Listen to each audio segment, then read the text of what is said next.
오늘부터 내일 이틀 동안 우리가 지금 묵상하고 있는 열왕기하 왕들의 이야기를 어떻게 우리가 그리스도 안에서 읽을 것인가 함께 나누는 시간입니다. 먼저 우리 성경을 우리가 모든 사람이 성경을 지금은 가지고 있고 또 성경을 쉽게 접할 수 있기 때문에 하나님의 말씀을 우리가 각자가 가지고 있는 생각과 또 의도대로 해석하는 일들이 너무 많습니다. 성경은 하나님의 의도대로 온전히 열릴 때 그 말씀이 권능이 있게 되고 그 말씀이 살아서 우리 가운데 우리를 이끄시는 역사하시는 능력이 됩니다. 할렐루야. 그래서 먼저 이 성경을 보는 전체 맥락에서 매우 중요한 그리스도의 빛 가운데 이 성경을 봐야 할 텐데, 우리 먼저 베드로전서 1장 20절 말씀을 함께 찾으십시다. 베드로후서요. 베드로후서 1장 20절.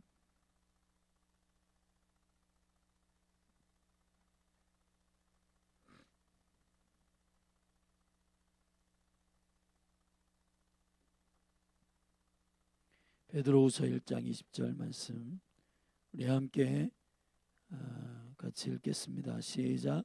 먼저 알 것은 경의 모든 예언은 사사로이 풀 것이 아니니 예언은 언제든지 사람의 뜻으로 낸 것이 아니요 오직 성령의 감동하심을 입은 사람들이 하나님께 받아 말한 것임이니라. 아멘. 그래서 성경을 기록한 자들을 저자라고 하지 않고 우리는 기자라고 말하는 이유가 여기에 있습니다. 성경은 성령의 감동으로 되는 것이에요. 하나님이 저자이십니다. 할렐루야. 자, 우리 계시록 22장을 한번 펴보십시다.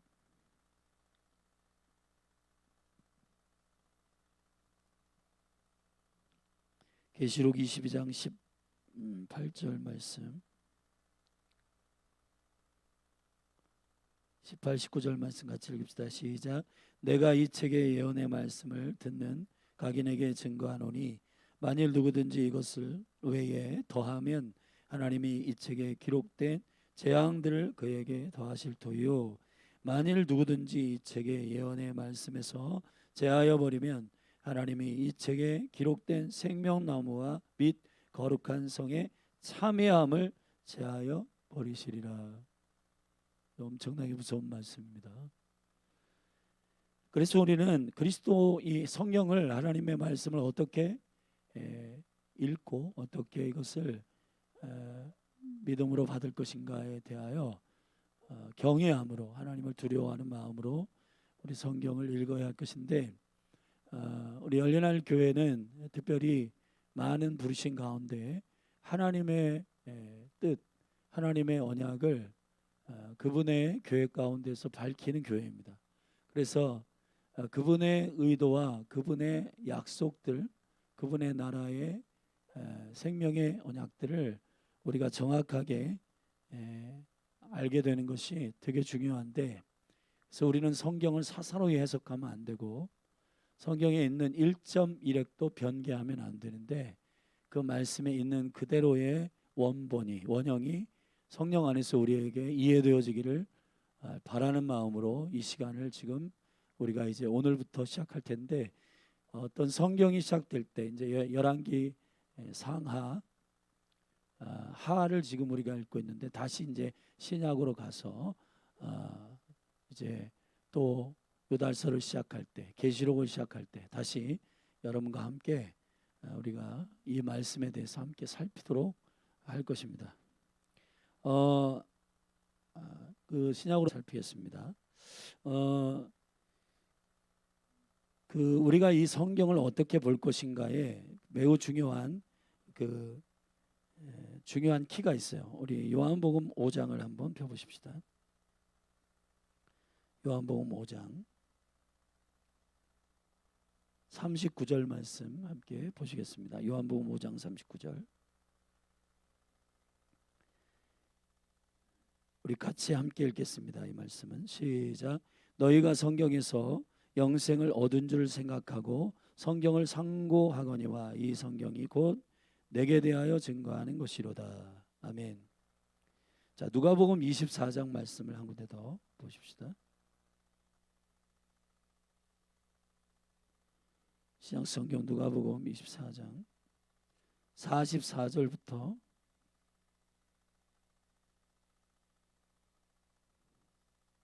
누가복음 24장 44절입니다. 우리 한 절만 읽어 시작.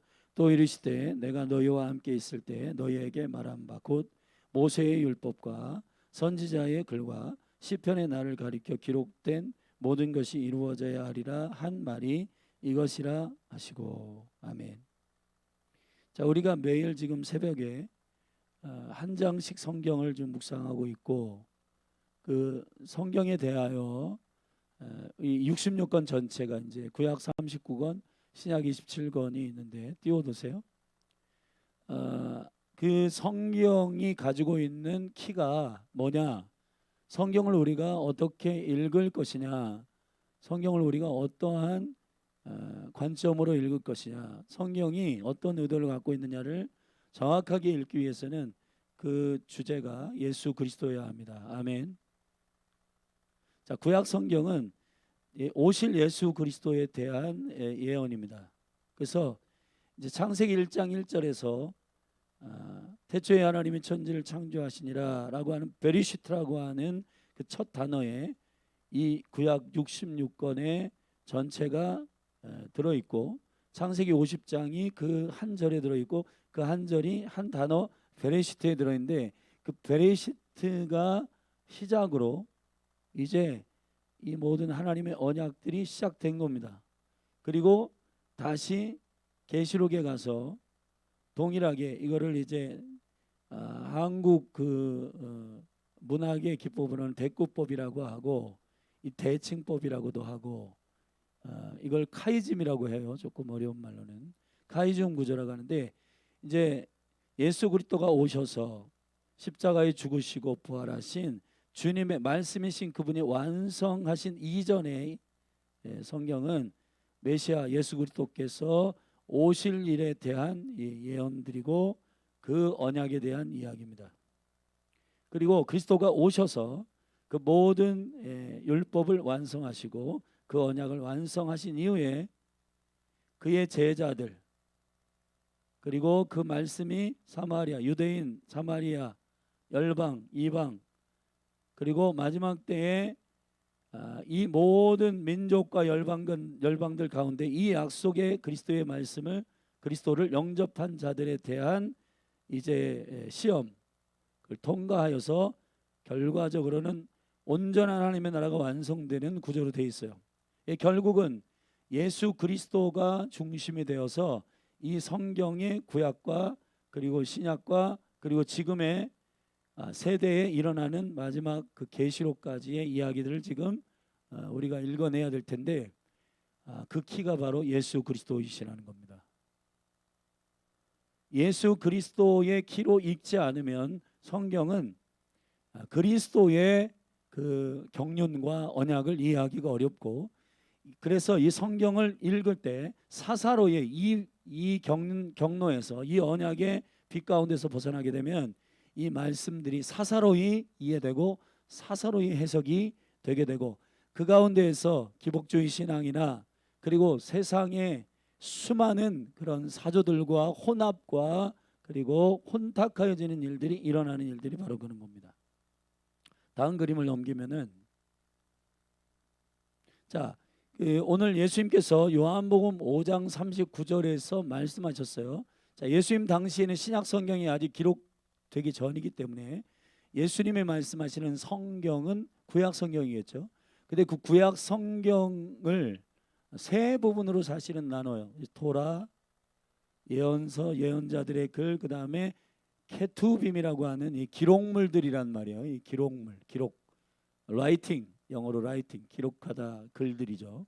근데 여러분, 이상한 구조가 있죠. 토라는 창세기, 출애굽기, 레위기, 민수기, 신명기 5권이에요.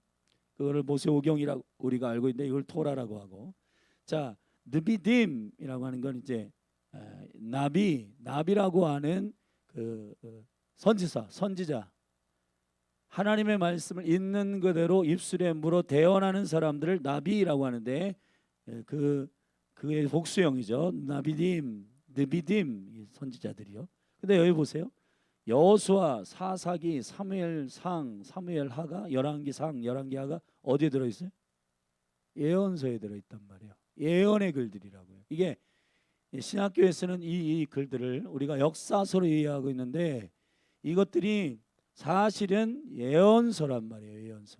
그러니까 그리스도의 빛 가운데에서 여호수아를 읽을 때 정복하시는 그리스도, 통치하시는 그리스도, 그 언약의 백성이 가나안으로 들어가서 여호수아, 예수님과 똑같은 이름의 여호수아가 원래 호세아였다가 여호수아로 이름을 하나님 바꾸주셨는데, 여호수아, 사사기는 히브리어로 슈프림인데, 슈프림, 이게 이제 그 재판장들이란 얘기예요.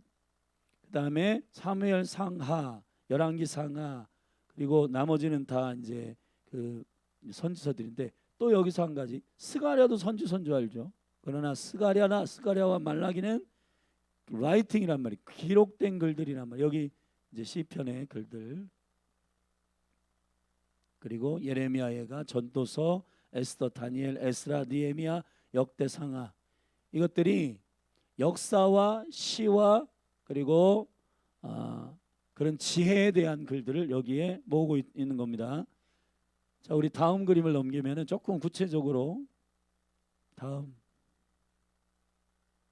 그래서 토라, 느비딤, 그 다음에 케투빔, 이거를 첫 자를 따가지고 타나크라고 해요. 그래서 그 성경의 구조 자체가 사실은 우리가 성경의 구조를 모세오경, 그 다음에 뭐 시편, 역사서 뭐 이렇게 그냥 줄줄줄줄 어떤 이론으로 이해하게 되면은 성경의 어떤 생명의 수학처가 안 보여요. 생명의 구조가 안 보이게 됩니다. 자, 성경의 구조는 어떻게 되어 있나? 제일 먼저 이 율법, 그 토라의 5권이 있어요. 근데 이 토라의 5권이 뭐냐? 토라는 하나님의 심장이라는 거예요. 심장. 우리 성경을 한번 찾아보십시다. 시편 40편 8절 말씀 함께 찾아봐요. 시편 40편 8절.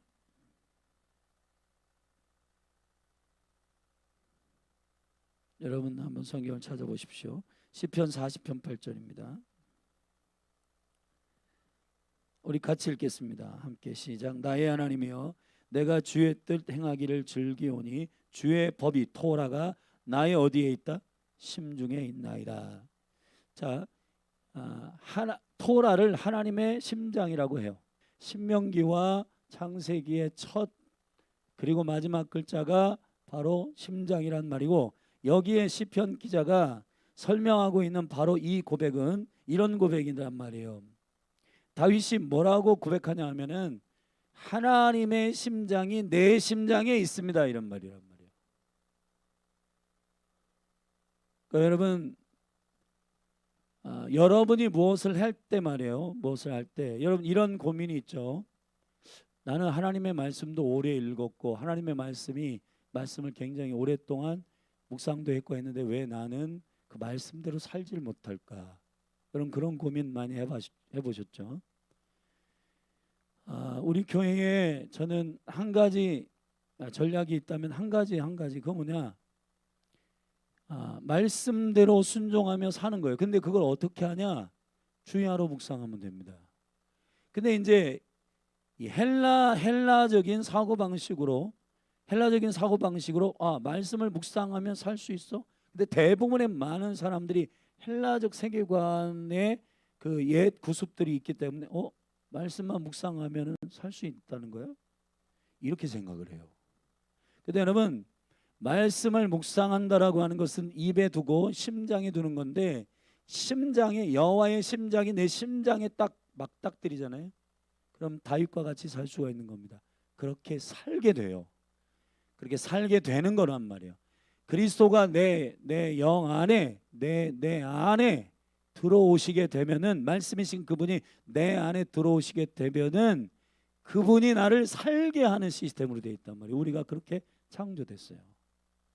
근데 사단이 여러분을 말씀대로 순종하지 못하게 하기 위하여 성경은 많이 읽고 주일날 예배는 드리고 신앙생활은 하는데 하나님께 순종할 수가 없어. 왜 그러냐? 그거는 하나님의 말씀이 말씀되지 않아서 그런 거예요. 묵상도 전부 하나님이 원하시는, 그러니까 하나님의 말씀이 살도록 하시는 말씀이 묵상돼야 되는데 묵상의 의미, 묵상의 방법, 묵상의 어떠한 뜻 이런 걸 다 변개해 놨단 말이에요. 그러니까 사단이 전부 다 분리적인 생각을 가지고 묵상은 묵상이고 사는 건 사는 거고 생각은 생각이고 마음은 마음이고 행동은 행동이고 다 분리시켜 놨단 말이에요. 근데 여러분, 쉐마 이스라엘, 이스라엘아 들으라, 주 너희의 하나님은 한 분이신 여호와니, 들으라 이스라엘아, 너는 마음을 다하고 성품을 다하고 너희 뜻을 다하여 주 하나님을 사랑해라. 마음을 다하고 성품을 다하고 뜻을 다해서 주 하나님을 사랑해라. 이렇게 우리가 들었을 때 명령을, 이거는 나는 마음은 있는데 뜻을 다하고 성품을 다하고 이건 좀 안 될 것 같은데, 여러분 우리가 왜 그렇게 생각하냐면 하나님이 우리에게 말씀하시는 그분이 우리를 창조하신 우리를 우리가 그리스도 안에서 이해를 못하고 있어요. 사단이 이걸 다 거짓말로 분해시켜놨단 말이에요.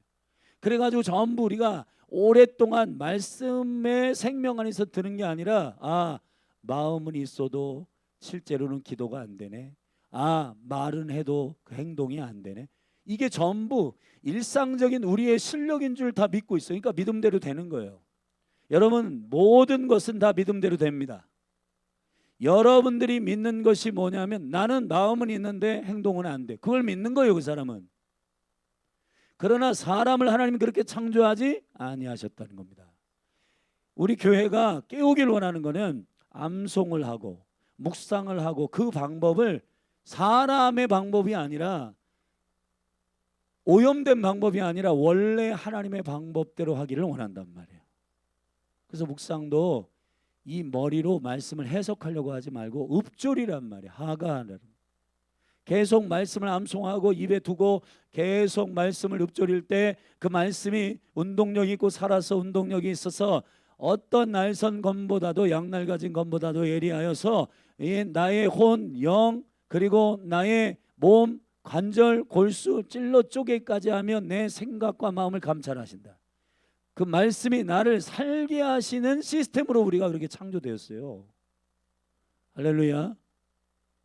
말씀이 내 안에 임할 거라. 그럼 나는 살게 되겠네. 그게 하나님이 우리를 창조하신 원래의 원형이에요. 원형. 사람을 그렇게 창조하셨어요. 아멘. 그런데 이 거짓말하는 사단과 마귀가 우리를 속였단 말이에요. 그래가지고 전부 다 마음은 있는데 행동은 못해. 전부 그렇게 믿고 있어요. 아닙니다.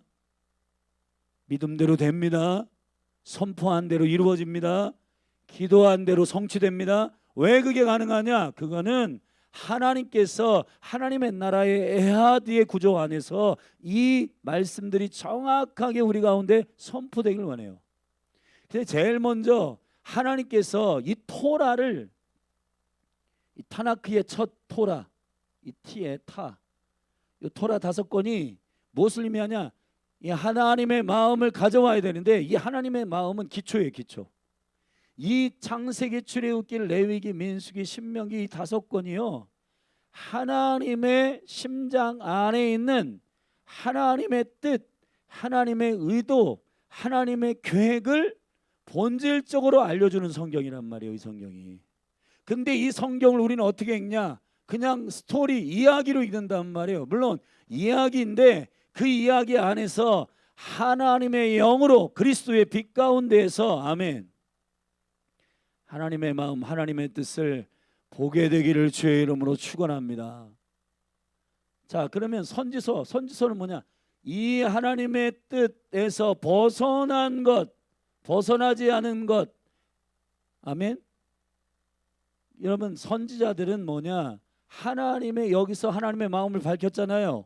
하나님의 마음에서 벗어났느냐, 벗어나지 않았느냐를 간음하는, 그래서 하나님께 선지자들을 세우셔가지고 이 선지자들을 통해서 백성들에게 너 하나님의 그 뜻에서 벗어났어, 그렇게 사는 거 아니야 라고 돌아와.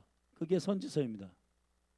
그리고 하나님의 이 마음에 있는 걸 노래로 지혜로 할렐루야 표현한 것들이 성문서란 말이에요. 기록물들이란 말이에요. 그래서 이러한 기록물들을 통해서 우리는 하나님의 그 지혜, 하나님의 그 마음, 하나님의 그 노래, 하나님의 나라에서 이루어지는 그 놀라운 하나님의 약속, 이런 것들을 우리가 여기서 알게 된단 말이에요.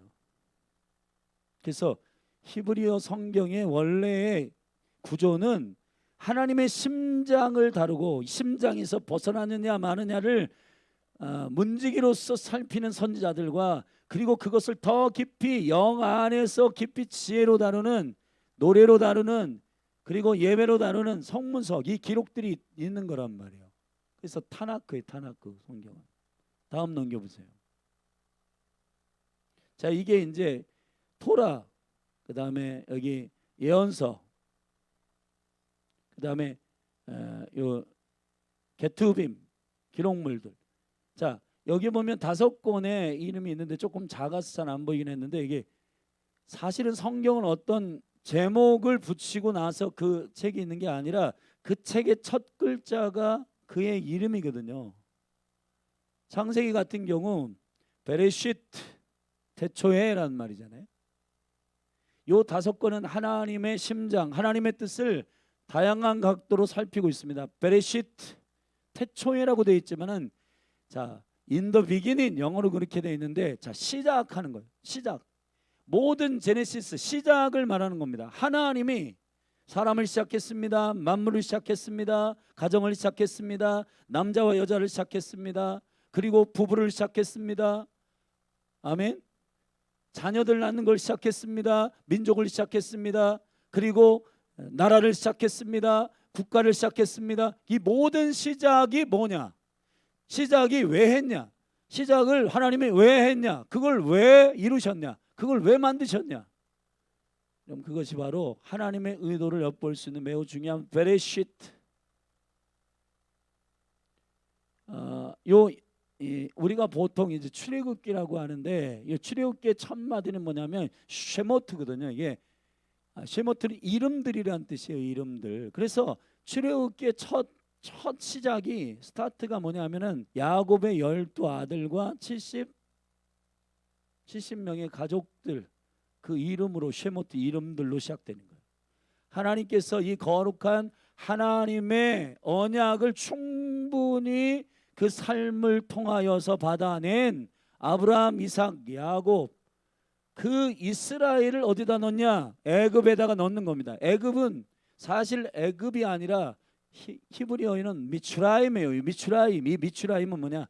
어둠, 슬픔, 세상의 수학처, 세상 한복판에다가 이 12과 70을 넣는 거란 말이에요.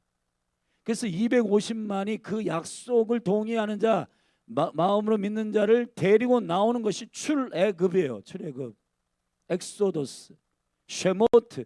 히브리어의 쉐모트는 하나님의 거룩한 백성들, 주님의 구원의 방법은 하나님의 씨, 거룩한 하나님의 교회, 하나님의 백성들을 넣어가지고 그들로 하여금 여호와를 증거하고 여호와를 선포하고 그들로 하여금 데리고 나오는 탈출, 데리고 나오는 건지심, 이게 증인된 이스라엘의 언약 가운데, 하나님의 어린 양의 언약 가운데 들어간 자들의 구원의 역사를 출애굽 쉐모트라고 한단 말이에요.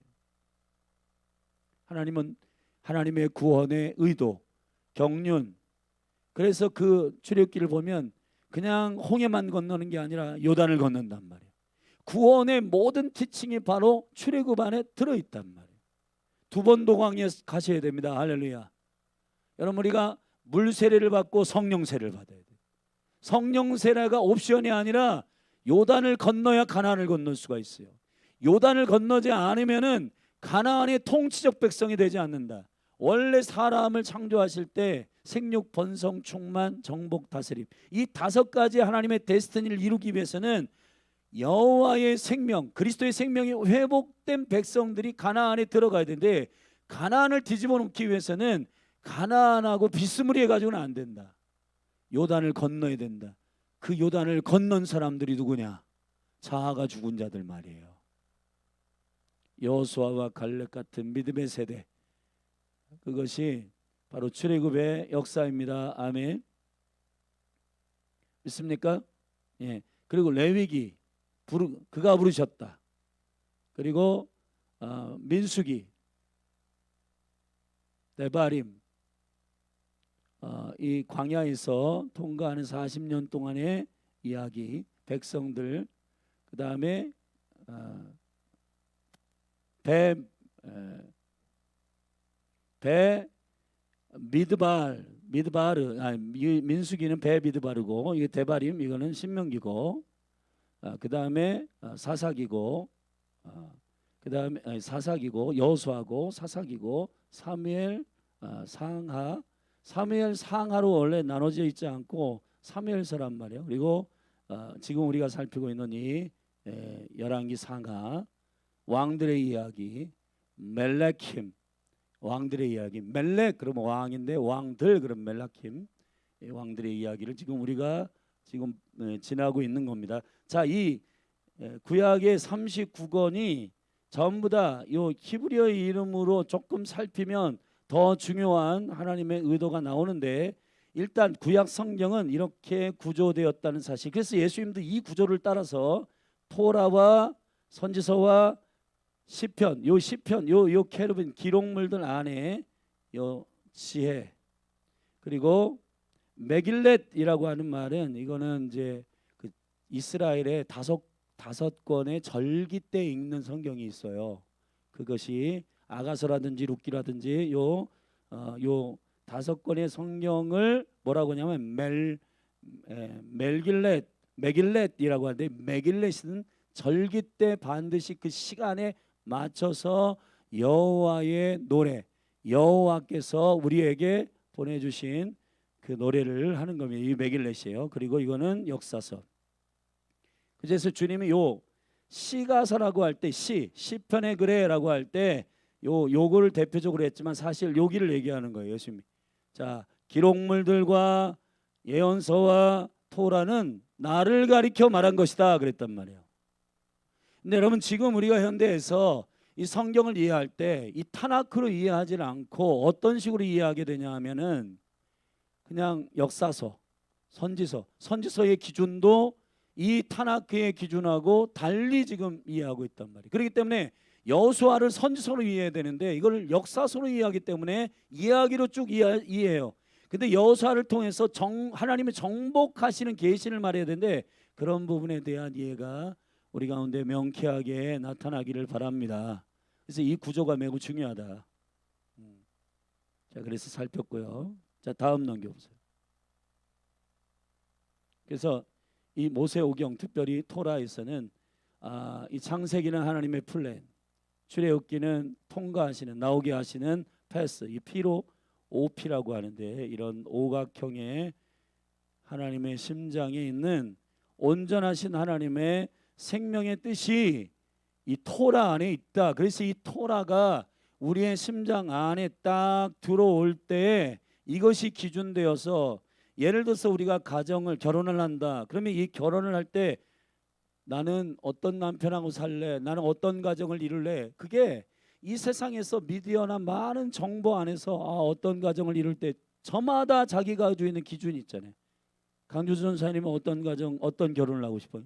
자기가 가지고 있는 그 결혼의 기준을 갖는 거는, 그거는 자기 뜻이고, 성경에서, 그러니까 적어도 말씀을 주야로 묵상하고, 내가 배우자를 만난다, 내가 결혼을 한다, 내가 지금 주님의 사명의 길을 간다, 내가 지금 뭘 배워야 된다, 아니면 내가 사람을 지금 만나서 대화를 해야 된다, 이 모든 것이 다 여호와의 뜻 가운데 소망을 해야 된단 말이에요. 근데 여호와의 심장 안에서 소망을 하지 않고 그냥 막연하게 나는 이런 사람하고 결혼하면 좋겠어, 돈 걱정 없이 부자였으면 좋겠어, 능력도 많았으면 좋겠어, 뭐 했으면 좋겠어? 어떤 사람이었으면 좋겠어? 그러니까 우리 안에서 탈이 나는 거란 말이에요. 탈이 나는 거예요. 가정에 문제가 생기는 거란 말이에요. 자, 부부와의 관계는 어떻게 해야 되냐? 여러분, 이러한 모든 것들이 성경 안에 그 생명의 능력으로 기록되어 있고, 이 기록들이 토라에 적혀 있고, 이 토라에서 벗어나면 선지자를 보내서 하나님께서 명령하시고 경고하시고 심판하시고 돌이키신단 말이에요. 자, 다음 넘겨보세요. 이게 이제 신약 성경인데, 신약 성경은 되게 간단합니다. 자, 그 앞에 타나크, 그 본체이신 주님이 오셨어요. 아멘. 오셔서 그분이 행하신 일, 그분이 완성하신 일을 기록한 사복음서가 있습니다. 그리고 그 사복음서의 생명의 예수 그리스도를 제자들이 받아내서 그 하나님의 원래의 뜻, 그 뭐냐면 모든 민족 모든 나라를 주께로 돌아오게 하는 하나님의 나라가 완성되는 일인데, 그 일을 위하여 그분의 왕 되심과 그분의 종 되심과 그분의 인자 되심과 그분의 하나님의 아들 되심과, 그래서 독수리 복음, 인자 복음, 소복음, 그리고 사자 복음, 이 예수 그리스도의 입체적인 전방위적인 그분의 그분 되심이 예수가 그리스도 되심을 완성하시는 이야기 복음서. 그리고 이 복음서에서 그분을 영접하고 그분의 계획을 안 성령 충만한 사람들이 그 성령의 행전, 성령의 인도하심을 쫓아서 그분의 계획대로 걸어간 사람들의 이야기가 사도행전. 그리고 이 마지막 이 사도행전 이 안에서 개척된 교회들, 그리고 그 사도들이 교회를 교회되게 하기 위하여 편지한 실제 삶의 성도로서 교회로서 살아가야 할 하나님의 거룩한 나라가 세워지는 모든 원리들, 이게 서신서 편지들 쭉 나와 있죠. 이건 다 여기 그리스도를 어떻게 그리스도가 우리 안에 영접하고 어떻게 살아가야 할 것인가에 대한 구체적인 얘기들이에요. 이게 그게 간단한 얘기예요. 이게 일반 서신 8권과 뭐 바울이 13권을 썼는데, 이 모든 서신, 구원은 뭐냐, 그 구원이 뭐냐는 사실은 앞에 다 밝혔어요. 예수가 구원이세요. 아멘. 근데 이 로마서는 이 구원이 그리스도가 어떻게 우리 안에서 역사되는가, 그분을 어떻게 영접하는가, 복음을 우리가 어떻게 믿는가, 이 부분에 대해서 구체적으로 각 역사 가운데 있는 교회들에게, 성도들에게 편지하는 내용으로 되어 있는 거예요. 이건 다 실제 교회들이 살아내야 할 구체적인 삶의 내용을 편지로 기록한 내용들입니다. 그리고 마지막으로 이 역사가 어떻게 운영될 것인가, 앞으로의 장래에 나타날 일들. 아멘.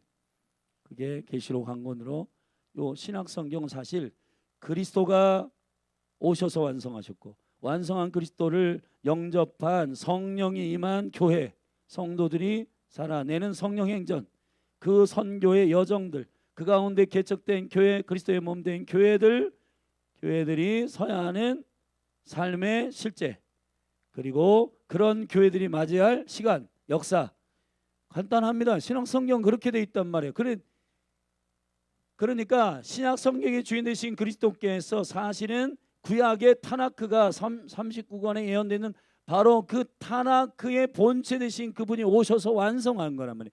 그 완성하신 그분이, 율법의 완성자이신 그분이, 그분을 이해하는 자, 성령을 통해서 이해하는 자가 하나님의 나라를 오게 하는 교회가 됐고, 그 교회 가운데 세상 한복판에서 살아가는 수많은 이야기들, 수많은 사건 사고들 가운데에서 어떻게 교회로서, 증인으로서 서야 할 것인가에 대해서 기록한 서신서들, 그리고 그들이 살아가야 할 시간, 역사에 대하여 주님이 예언하신 요한계시록이 나와 있는 겁니다. 그러니까 교회는 자신들의 시간과 자신들의 계획을 살아내는 공동체가 아니라 그리스도를 영접한 하나님의 거듭난 교회, 성도들, 증인들은 이 성경대로 살아야 돼요. 성경대로. 근데 이 성경을 이러한 맥락에서 읽지를 않고, 나 지금 사업하는데, 나 내일 뭘 해야 되는데, 자, 이런 상황에서 이 성경을 거꾸로 읽는단 말이에요. 거꾸로. 나의 필요에 따라 성경을 읽게 되면 그리스도를 잃어버리고 나의 그 뜻이 하나님 안에 있는지, 그 뜻이 하나님의 것인지 하나님으로부터 온 것인지 그거 확인 안 해요. 그냥 내가 소원하는 그거 이루어지기 위하여 신을 영화를 불러요. 그럼 주여 주여 하는 자는 다 천국에 못 들어가요. 주님을 주님으로 그리스도로 온전하게 믿는 사람은 천국에 들어가요. 그러나 성경을, 하나님의 말씀을 잘못 이해하고 내 뜻대로 내 방식대로 그렇게 내 필요에 따라 주님을 믿는 거 우상숭배입니다. 자, 신약 성경은 이렇게 간단한 구조를 이루고 있다. 그 내용은 27권 복잡하지만 그러나 간단하게 타나크에 완성되신 그리스도가 오셨고 그분이 완성하셨다. 다 이루었다. 아멘. 그리고 부활하셔서 승천하시고 이 하나님의 계획을 증거할 하나님의 영, 다른 보혜사, 내가 다른 보혜사를 너에게 보낸다. 예수님이 보혜사시죠. 그분이 오셔서 위로하시고 격려하시고 알려주시고 티칭하시죠. 자, 육체로 오셔가지고 말씀이신 그분이 계시하시고 제자들 키우고 12, 70을 키워가지고 나는 이제 다 이루었다 하고 십자가에 죽으시고 부활하시고 승천하셨어요. 그리고 너희들이 이제 온 예루살렘과 온 유대와 사마리아와 땅 끝까지 이르러 나의 증인이 되리라. 아멘. 성경은 굉장히 심플하게 우리의 삶을 얘기하고 있는데 이 계획은 별로 관심이 없고 나는 뭐가 되고 싶어, 나는 뭘 하고 싶어, 여기에 관심이 많은 우리가 주인된 우리의 계획 플랜과 우리의 뜻과 우리의 소원을 가지고 성경을 읽다 보면은 성경이 산으로 가고 성경이 사사로 읽혀지게 되는 것입니다. 자, 지금 성경 전체에 대한 얘기를 했습니다. 다음 넘겨보십시다.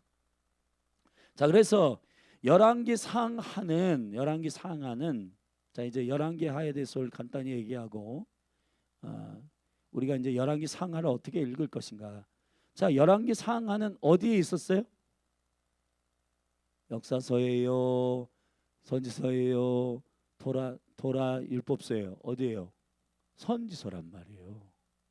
여러분, 우리가 지금 열왕기 상을 우리가 묵상했고 열왕기 하를 읽고 있는 중인데 북이스라엘의 왕이 19명 나오고 남유다의 왕이 20명 나오는데 그 왕들이 누구 왕 때 누구 왕이고 누구 왕 때 누구 어떤 선지자들이 활동했다 이렇게 기록들이 나와 있잖아요. 그런데 열왕기 상하는 두 권이 아니라 사실은 한 권입니다. 자, 열왕기서는 왕들의 이야기잖아요. 근데 이 왕들의 이야기는 예언서란 말이에요. 아멘. 예언서입니다. 자, 여기서부터 우리는 뒤틀려 있단 말이에요. 그러니까 왕들의 이야기는 재밌긴 해. 재밌으니까 야, 재밌어 끝. 근데 여러분, 그 왕들을 통해서 하나님께서 하고자 하시는 의도가 뭐냐 하면은, 자, 여기서부터 우리가 이해해야 됩니다. 자, 사무엘 상하, 그것도 두 권이 아니라 한 권인데 사무엘서에 보면은 저자가 사무엘이죠. 자, 사무엘이 기록한 세 권의 책이 있어요. 뭘까요? 사무엘 상하, 그 다음에 사무엘서, 그 다음에 룻기, 사사기. 자, 사사기부터 보십시오. 사사기는 특징이, 사사기의 계시가 뭐예요? 왕이 없다는 겁니다. 자, 왕이 없는 건 뭐예요? 자, 사사기의 영적인 혼탁함은 어디로부터 나왔냐? 사사기에 반복적으로 나오는 게 뭐냐면은 자기가 소견에 옳은 대로 행한단 말이에요. 그게 왕이 없는 자들의 특징이에요. 자, 그 왕이 없는 시대의 혼탁한 시대를 넘어, 자, 룻기를 썼어요, 사무엘. 자, 사무엘은 왕의 계시, 다윗이 오게 하는 사람이에요. 아멘. 자, 그러면 하나님의 나라가 이 땅 가운데 와야 되는데 왕을 왕으로 세워야 되는데 이 왕의 제도가 사실은 고대 근동의 많은 수많은 제국주의적, 황제주의적 세상의 왕들의 시스템으로 되어 있단 말이에요. 하나님은 그런 왕을 세우고 싶은 게 아니라 만왕의 왕이신 예수 그리스도가 아버지께 순종하셔서 아버지의 뜻을 이 땅 가운데 이루어지도록 하는 그 왕됨이 온전히 이 땅 가운데 랜딩되기를 원하셨단 말이에요. 이해되세요? 여기까지? 그래서 사무엘 선지자는 선지자의 시작인데 선지자의 시작인 사무엘이 뭐를 썼냐면 사사기, 룻기, 사무엘상 썼어요. 자, 사사기 왕이 없다. 왕이 없는 문제가 뭐냐? 선악과를 먹은 사람들의 죄의 본성의 본질인 자기 뜻대로 행한다. 그래가지고 룻기서에 룻을 통해서 나오미를 통해서 자 거기서 쭉쭉쭉 나와가지고 누가냐? 다윗의 족보가 맨 마지막에 나오면서 하나님은 다윗과 같은 왕을 세운다. 그리스도가 오시게 하는 왕 다윗이 태어났다. 다윗이 하나님의 약속과 언약의 그 생명의 그리스도가 왕이심을 증거하는 바로 그런 왕이다. 그게 룻기예요. 자, 그래서 이제 왕의 제도가 시작됩니다. 그 사무엘 상하 시작되는데 사무엘 상하에 시작되는 부분에서 두 사람이 나와요. 자, 사무엘의 어머니가 먼저 나온단 말이에요. 이야기가. 근데 그거는 애가 없어가지고 불임에 걸려있는 어떤 처절한 불쌍한 여자 이야기가 아니라 사사기부터 시작된 하나님의 계시란 말이 계시. 그리스도가 만왕의 왕이신데 그리스도의 왕되심을 온전히 그 기름 부음을 가지고 있는 다윗이 오게 하는, 다윗을 통해서 하나님의 나라를 이 땅 가운데 오게 하는 그리스도의 왕되심을 계시하는 흐름이란 말이에요. 왕이 없다. 왕은 다윗과 같아야 된다. 그 다윗의 족보를 시작하기 위해서 어디부터 시작하면 롯의 가정, 나오미의 가정이 흉년 들어가지고 모압으로 갔고 모압의 여자 나오미가 그 아들과 결혼했는데 아들들이 다 죽고 다시 유대로 베들레헴으로 돌아왔는데 베들레헴에서 보아스를 만나가지고 거기서 결혼을 했다. 거기서 그 가문에서 태어난 누구누구누구 동안인데 다윗이 태어났다. 그 얘기예요. 할렐루야. 자, 그 얘기를 왜 사무엘이 썼는가? 사무엘에게 맡기신 게 뭔가? 그리스도가 왕이시다. 그러면 다윗을 오게 해야 되는데, 자, 사무엘상에서 해프닝이 벌어집니다. 자, 사무엘의 어머니가 기도하기 시작합니다. 그 어머니가 애 낳게 해달라고 기도한 게 아니에요. 애가 없는 고통 때문에 기도하기 시작할 때 하나님의 영이 임하고 방언이 임하고 막 술 취한 여자처럼 기도할 때 엘리도 이해를 못하는 막 기도할 때 그가 막 터져가지고 높이시는 분, 낮추시는 분, 가져가시는 분, 죽이시는 분, 살리시는 분이 여호와이십니다라고 기도하는 그 깊은 기도의 영성 가운데에서 아들을 낳았다. 그 사무엘을 하나님께 헌화했다. 사무엘이 다윗을 세우는 선지자가 된 거예요. 근데 그 이전에 사울 왕이라고 하는 왕이 나와요. 근데 그 사울 왕은 하나님께서 정말 기름 부어 세웠는데, 기대하고 세웠는데 처음부터 왕을 요청하는 이스라엘 백성들의 그 요청이 사무엘상 8장에 보면 악이라고 했거든요. 왜냐하면은 고대 근동의 국가의 제도, 세상의 왕들이 통치하는 그걸 보고 부러워서 우리도 왕 달라고 한 거예요. 이미 하나님이 왕이신데. 아멘. 그래서 여호와께서 너희의 죄가 너무 크다. 그래가지고 그러나 허용적으로 그러면 왕의 제도를 허락하시되, 정말 하늘에 있는 왕의 제도는 그리스도가 왕 되신 제도를 이 땅 가운데 온전히 풀어내기 위해서는 다윗을 통해서 그리스도의 왕 되심을 계시해야 되는데 그 앞에 왔던 사울이 실패합니다. 왜 실패하냐? 부분적인 순종 때문에 실패합니다. 사울이 자신이 왕이 되는 거예요. 이게 바로 하나님의 나라 가운데서 중요한 왕의 계시란 말이에요. 그래서 이 왕의 제도가 시작되는, 왕들의 이야기가 시작하는 열왕기서 바로 전에 사무엘서에서는, 사무엘서까지 무슨 얘기를 하냐? 자, 다윗이 왔다. 하나님이 기뻐하시는 다윗이다. 하나님은 그러한 왕이 이 땅 가운데 세워지기를 원한다. 여러분, 궁극적으로 계시로 그 베드로 전서에서 우리에게 약속하신, 여러분들이 왕 같은 제사장이잖아요. 왕이라고 하는 우리의 정체성은, 왕 같은 정체성은 어떤 거냐? 내가 왕 되는 게 아니고 내 안에, 아까 우리 찬양했는데 선물을 통해서 예수 우리 왕이요. 아멘. 그분이 왕 되시고 그분 왕 앞에 순종하는 왕. 그래서 왕 같은 그러한 정체성 안에서 정확하게 계시하고 있는 것이 바로 사무엘서입니다. 사무엘은 이 세 권의 책을 통해서 하나님이 세우고자 하시는 하나님의 나라의 왕이 그리스도시라는 사실을 계시하고 있는 거예요. 그래서 사무엘서도 계시 예언서예요. 아멘. 믿습니까? 자, 그래서 자, 그러면은 다윗이 사실은 실질적으로는 이 거룩한 왕들의 이야기에 첫 번째 왕은 폐위됐기 때문에 실제로 첫 번째 왕은 다윗이죠. 다윗을 통해서 이스라엘이 시작됩니다. 왕들의 이야기가 시작됩니다. 근데 다윗이 사무엘하 11장에서 음란해요. 그래가지고 밧세바를 취했는데 다윗이 철저히 회개하죠. 그 아들을 낳았어요. 근데 솔로몬이요. 이 솔로몬의 문제는 뭐냐면 솔로몬이 이 여인들과 이방 여인들과 결혼함으로 말미암아 그가 완전 타락하기 시작합니다. 그래서 북이스라엘 10지파를 데리고 올라간 솔로몬의 군대 장관이었던 여로보암이 10지파를 데리고 분리시킨 북이스라엘의 첫 왕이 되고 분열 왕국에, 그리고 밑에는 남유다의 솔로몬의 아들인 르호보암이 왕이 되는, 솔로몬 때에 분리되지 않고 너의 아들 때에 분리될 것이다 라고 말씀하신 이유는 다윗 때문이에요.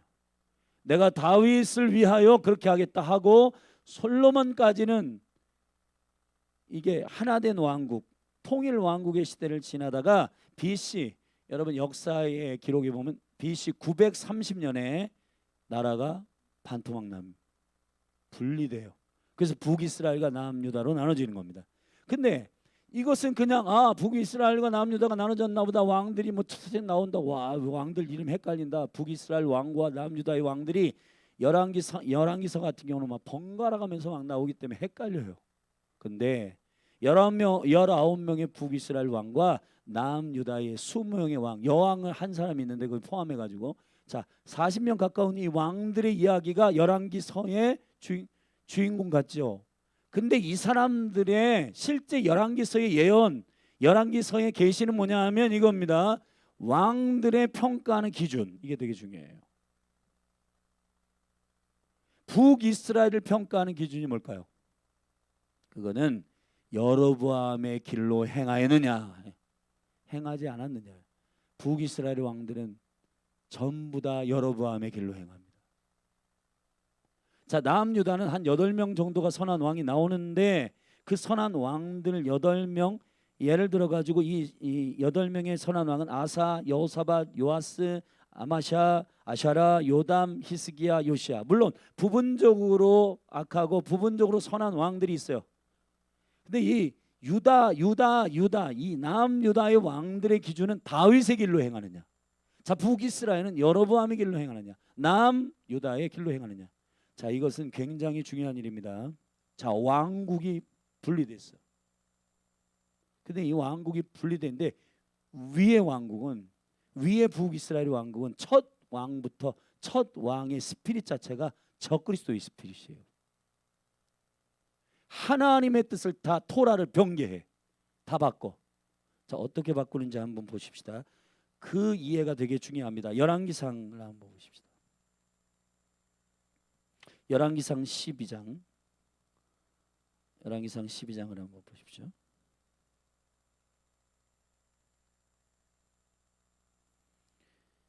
열왕기상 12장 25절부터 우리 함께 보시겠습니다. 그러니까 여로보암이 북이스라엘 10지파, 그러니까 유다와 베냐민만 남유다의 나라가 되고 나머지 10지파가 위로 올라가 가지고 북이스라엘이 됐는데, 북이스라엘이 10지파가 가지고 있는 그 10지파를 통해 왕이 된 여로보암이 한 짓을 보세요. 한번 읽어보면, 자, 첫 번째 25절부터 함께 읽겠습니다. 시작. 여로보암이 에브라임 산지에 세겜을 건축하고 거기서 살며 또 거기서 나가서 분우엘을 건축하고 그 마음에 스스로 이르기를 나라가 이제 다윗의 집으로 돌아가리로다. 만일 이 백성이 예루살렘에 있는 여호와의 전에 제사를 드리고자 하여 올라가면 이 백성의 마음이 유다 왕된 그 주 르호보암에게로 돌아가서 나를 죽이고 유다 왕 르호보암에게로 돌아가리로다. 10지파가 지금 왕이 국가가 됐는데 만약에 다윗의 집으로 돌아가 가지고 막 이렇게 하면은 이 나라가 나의 나라가 되지 않고 르호보암에게로 가서 다 빼앗기겠네. 스스로 자기 생각한 거예요 지금 여러분. 그래서 뭐를 하냐, 28절.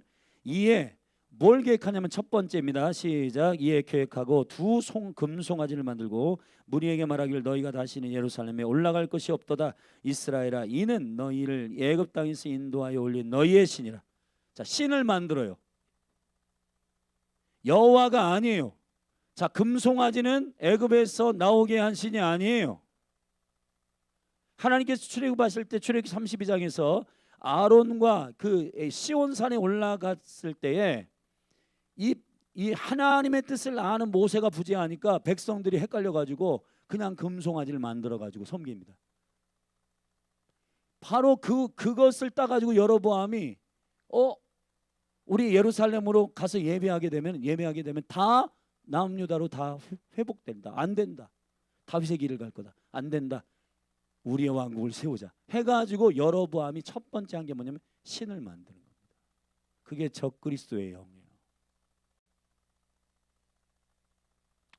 자, 그 다음에 한 일이 뭐냐면은 자, 이 두 금송아지를 만들어 가지고 29절에 하나는 베델에 하나는 단에다 두었는데, 자, 그 다음에 한 일이 자 30절입니다. 시작. 이 일이 죄가 되었으니 이는 백성들이 단까지 가서 그 하나에게 숭배함이었더라. 저가 또 산당들을 짓고 레위 자손 아닌 보통 백성으로 제사장을 삼고. 자, 두 번째는 뭐냐면 예배자들의 기준을 다 망치는 겁니다. 지금 여러분 21세기의 지금이 이 여로보암의 스피릿이 지금 풀어지고 있단 말이에요. 그렇기 때문에 여러분 정신을 차려야 돼. 신앙생활. 할렐루야. 종교적으로 너만 예배자야라고 하는 게 아니라 아무나 그냥 보통 야 너 예배하고 싶어 그러면 예배하고 아무나 그게 아니라 여러분 구별되어 있는 영과 진리로 예배하는 정확한 예배의 영이 예배가 풀어져야 되는데 지금은 이 예배팀들도 다양하게 보면 막 청년들이 막 인기 있다고 여러분 그게 예배가 아니라 영과 진리로 예배하는 자들을 통해서 예배해야 돼요. 여러분 예배의 곡들을 보면은 기가 막힙니다. 여러분 나는 지금 뭐 인생이 어려워 힘들고 내 마음이 고난돼 막 이런 건 여러분 예배곡이 아니에요. 이런 거는 경배해야 될 월십 해야 된단 말이에요. 월십. 아멘. 우리 교회 예배자들은 그걸 너무 잘 알고 있기 때문에 막 내 마음이 힘들고 뭐 고난돼 어쩌고 저쩌고 이런 게 아니라 할렐루야. 주님의 존귀, 주님의 영광, 주님을 찬송, 아멘. 그분을 높이기를 바랍니다. 이 예배가 파쇄됩니다. 그러니까 이 레위인들이 무너져요. 그 다음에 세 번째로 한 일이 있어요. 32절을 함께 읽어봅시다. 시작.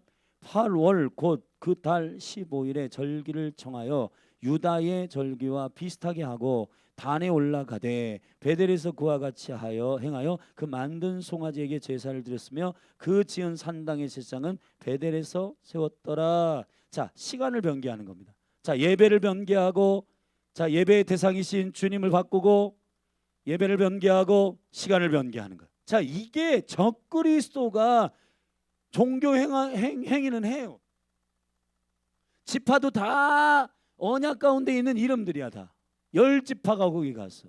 근데 여러분 이 적그리스도의 줄기 안에서 나오는 왕들은 전부 다 여로보암의 길로 행합니다. 여로보암의 길로 행한다는 것은 바로 이 세 가지의 변개된 그 길로 그냥 가는 거예요. 근데 여러분 우리가 일로 가는 게 맞아? 근데 전에 갔던 거니까 그냥 가. 그게 아니에요, 여러분. 그리스도의 길인지 확인하고 가셔야 됩니다. 할렐루야. 그래서 다니엘 같은 경우도 마지막 때에 적그리스도 짐승이 하는 짓이 있어요. 때와 법을 변개한단 말이에요. 시간을 변개. 원래 8월 15일이 아니라 7월 15일이에요. 아멘. 초막절은 7월 15일부터 22일까지라고요. 아멘. 할렐루야. 우리가 하나님의 거룩한 그 시간들을 변개하고 여호와께서 그리스도를 계시하시는 시간을 변개하다 보니까 철이 안 들어. 신앙생활 30년에도 철이 안 들어. 왜 철이 안 드냐? 자기가 하고 싶은 걸 교회를 통해서 이루기를 원하니까 그거 되느냐 안 되느냐에 따라 감정이 업다운돼요. 여러분, 그리스도인의 이 모든 초점은 실패와 성공은 어디에서 좌우냐냐? 그리스도의 나라가 이루어지는 데 좌우된단 말이에요. 그러니까 내가 원했던 것이 안 돼. 뭐 그럴 수 있어. 해피해. 여러분, 그런 걸 가지고 절망하고 좌절하고 그렇지 않다고요. 할렐루야. 근데 교회에 와서 감정 싸움하고 부딪히고 다 왜 그렇게 하냐? 이것들이 다 병개돼 있어. 중요한 게 뭔지, 가치가 뭔지 다 뒤틀려 있단 말이에요. 그렇기 때문에 나 오늘 이걸 기대했는데, 교회 가서 기도했는데 하나님이 안 주셨어. 근데 이런 거 물어보셨어요? 그걸 하나님이 주시기로 작정한 계획인지를 물어보셨냐고. 그게 그리스도의 교회 안에서 당신에게 있어야 할 것인지가 확증됐냐고. 그것도 아닌, 그게 확증이 없는데 그냥 달라고 했는데 안 줬대. 그래가지고 삐져. 그래서 신앙생활 안 한대. 여러분, 이런 것들이 비일비재하게 많습니다. 왜 그렇게 되냐? 전부 사단의 장난이에요. 그게. 여러분, 우리가 성경을 바로 읽지 않게 되면은 사단의 장난에 노란하게 되는 겁니다. 할렐루야. 그리스도의 시간 안에서 그리스도를 예배하는, 어린 양을 예배하는 예배 가운데서 다른 걸 예배하지 않고 오직 그 왕이신 주님만을 예배하는, 그래야 성경을 읽는 이 열왕기서가 계시라고요. 예언이라고요. 예언서라고요. 할렐루야. 여러분, 우리가 정말 하나님께서 무엇을 하나님의 뜻에서 벗어났다고 하시는지, 아니면 무엇을 하나님의 뜻대로 걸어가고 있다고 응원하시는지를 정확하게 다윗의 길인지 여로보암의 길인지를 알고 그 뜻 안에서 어떻게 행하는지를 40년 가까운 왕들을 통해서, 사건과 역사를 통해서 우리에게 가르치시고 있는 것입니다. 아멘. 예수님을 우리가 어떻게 따라야 하는지, 내가 어떻게 내 삶의 왕된 나의 아이덴티티를 어떻게 세우고 주님의 왕되심을 증거하는 자들로 이 땅에 왕같은 제사장으로 서야 하는지를 주님께서 말씀하시고자 하는 성경이 열왕기서예요. 아멘이십니까? 근데 여러분, 성경 30번 읽었는데 열왕기서를 30번 읽었잖아요. 그럼 열왕기서 30번을 읽었는데 이 빛 가운데 읽질 않기 때문에 열왕기서 어떤 왕들은 이랬더라, 그런 얘기만 하고 있는 거예요. 그게 아니라 그리스도의 빛 가운데에서, 할렐루야, 이 왕들의 계시가 우리 가운데 풀어질 때, 그렇구나, 북이스라엘의 왕들은 왜 여로보암의 길로 평가를 되고 있고 다윗의 길로 평가, 그리스도가 오시게 하는, 왕이신 그리스도가 오시게 하는 다윗의 여정, 다윗의 길. 아멘. 다윗처럼 저와 여러분이 그런 영광스러운 다윗의 길 안에 있게 되기를 예수 그리스도의 이름으로 축복합니다. 축복합니다. 열왕기상 15장, 이왕 갔으니까 15장 한번 4절. 자, 유다의 왕을 평가하는 방식 가운데 15장 4절 함께 읽어봅시다. 시작. 그 하나님 여호와께서 다윗을 위하여 예루살렘에서 저에게 등불을 주시되 그 아들을 세워 후사가 되게 하사 예루살렘을 견고케 하셨으니. 아멘. 하나님은 다윗을 왜 그렇게 기뻐하냐? 아까 우리 시편 40편에도 그랬잖아요. 토라가 나의 심장 안에, 하나님의 심장이 나의 심장이 되게 하여 주시옵소서. 여러분, 바울도 똑같은 선포를 했는데 빌립보서 2장에 그리스도의 마음을 받으라, 그리스도의 마음을 가져라, 그리스도의 마음을 가져라, 이게 토라라고요. 아멘. 여러분, 중요한 건 이런 겁니다. 보세요. 이방의 교회들이, 지금 우리도 열방이잖아요. 근데 열방의 우리 같은 교회들이 토라를 잊어버렸단 말이에요. 보세요. 복음을 들으면은 베드로전서 2장에 우리가 썩지 아니할 하나님의 씨로 거듭났는데 그 씨는 뭐냐면 항상 있고 영원한 하나님의 말씀이라.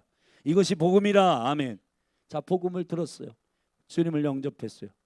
자, 근데 돌이켜야 되잖아요. 그죠? 나의 삶을 완전히 바꿔야 되는데 토라에다 써 있어요. 그게. 이거를 율법 폐기론자들이 이걸 다 버렸어. 나는 구원만 받았어. 차표 한 장 손에 들고 말 그대로 룰루랄라. 옛날 구습하고 똑같이 살아가는 거예요. 그냥 거듭나기는 거듭났다고 해. 근데 삶은 하나도 안 바뀌어. 여전히 옛날과 똑같이 분노하고 욕하고 탐욕하고 똑같아. 근데 여러분, 도적질하는 거 어떻게 바꾸는지 토라에 가면 다 있어요. 예배 어떻게 하는지 거기 쫙 나와 있어요. 감사제, 소제, 번제, 속죄제, 속건제. 할렐루야. 그런 구체적인 얘기들은 다 보내놓고는 나 예수님 안에서 거듭났어. 그러니까 어떻게 될 거야? 아니에요. 이게 반대로 이스라엘은 토라는 있어. 근데 이 토라의 빛이, 토라의 주인공이 주님이심을 몰라. 그러니까 여러분, 우리가 유대인들을 깨우고, 할렐루야, 그들에게 신령한 젖을, 복음을 물리고 너희들이 갖고 있는 토라의 주인공이 주님이시다라고 그들을 깨워서 회복시키면 그들이 오히려 이사야서의 말씀에 보면 열방에게 젖을 물리시는 역사가 있게 된단 말이에요. 여러분, 이 한 세 사람 되는 이 이스라엘과 열방이 하나 되어 그리스도의 몸으로 지어져가는 영광스러운 예수 그리스도의 완성이, 아멘, 하나님 나라 완성이 에베소서 2장에서 나오는 교회의 완성이란 말이에요. 이게 다 연결돼 있단 말이에요. 그 교회 가운데, 그 신묘막측한 비밀 가운데 여러분들이 알게 되잖아요. 그러면은 이 심장이 막 벌렁벌렁거리고 이 심장이 막 기도하지 마, 그런 거예요. 여러분, 절대로 미혹되지 않습니다. 이게 기도를 안 하고는 못 빼기는 이 심장이 막 벌렁벌렁거려요. 여기서 막 타올라요. 막.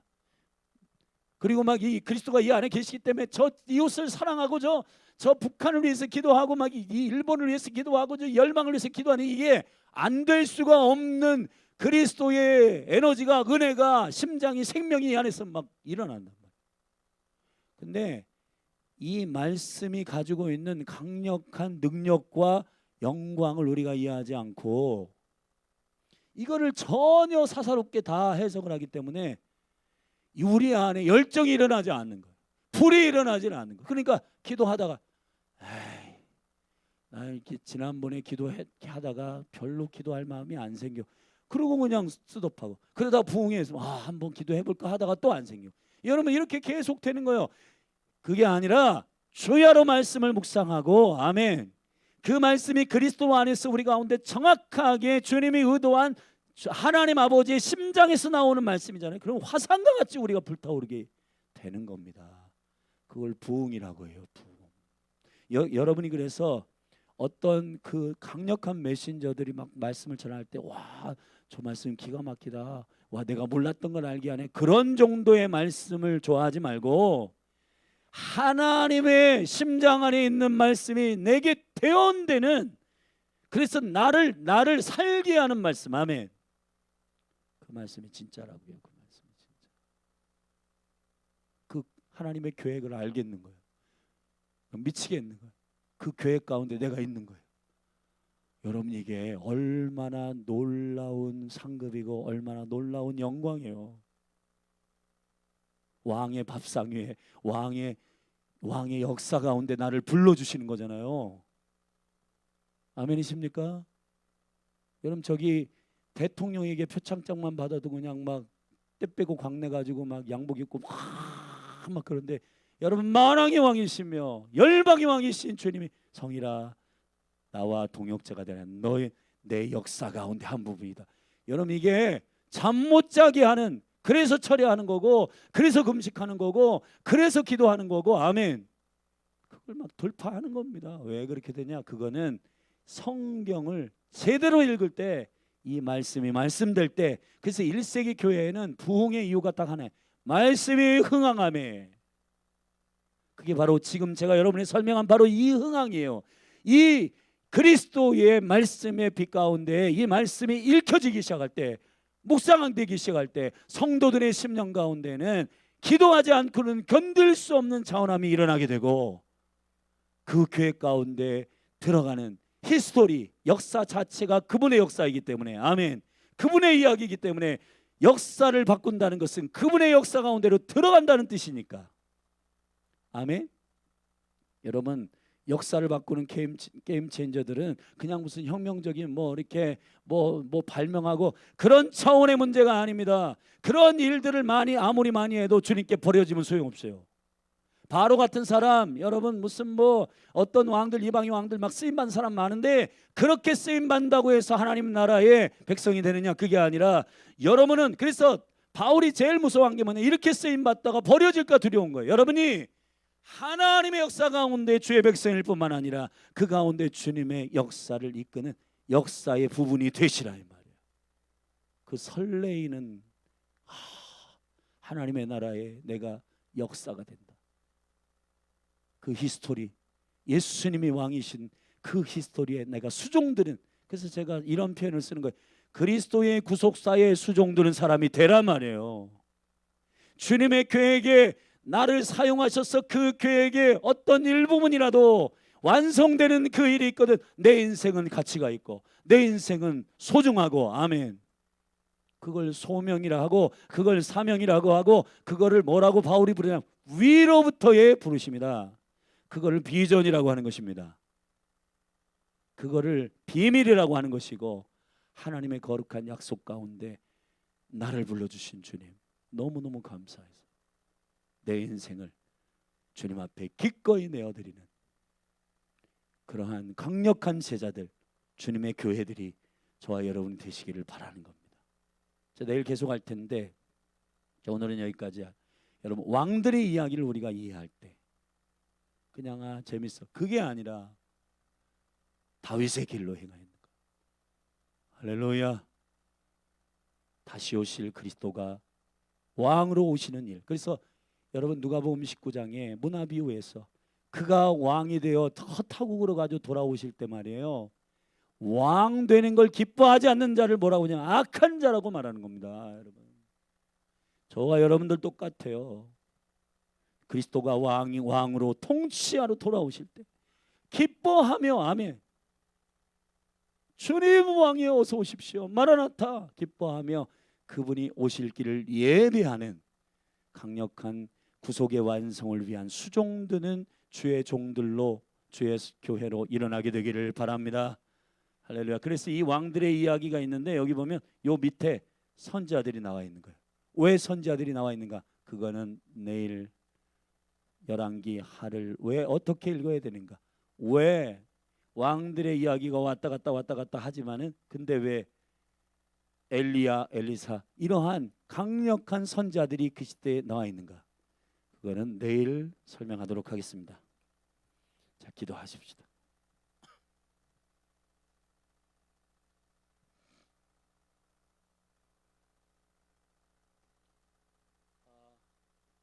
유튜브는 꺼도 될 것 같고, 여러분 질문 있으면 우리 여기 지금 현장에 있는 분들 좀 질문도 하고 좀 이렇게 하겠습니다.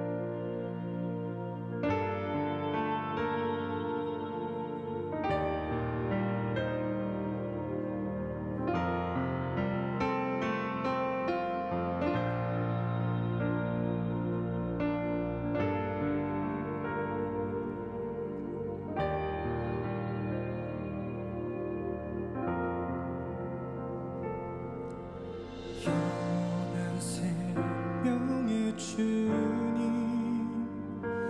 한결같이 날 보시네.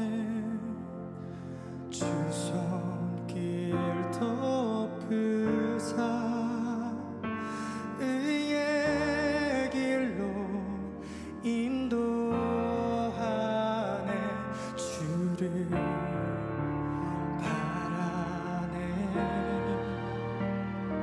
주를 기다리네. 사랑의 노래 드리리라. 신실하신 주